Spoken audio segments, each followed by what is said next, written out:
Paano nga ba mag-apply ng SSS loan at ano ang mga kailangan? So una, dapat may total na 36 months na contribution ka sa SSS. Pangalawa, dapat may at least 6 months na contribution ka within 1 year. So for example, as of May 2026, so dapat may 6 months ka na contribution from May 2025 to April 2026. Pangatlo, dapat wala kang unpaid loan na matagal nang hindi nabayaran sa SSS.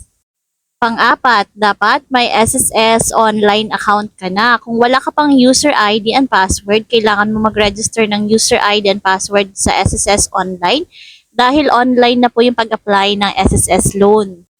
And lastly, dapat may naka-enroll at approve ka ng bank account sa iyong SSS online account. Kasi dito po ipapasok ng SSS yung niloan mong pera kay SSS.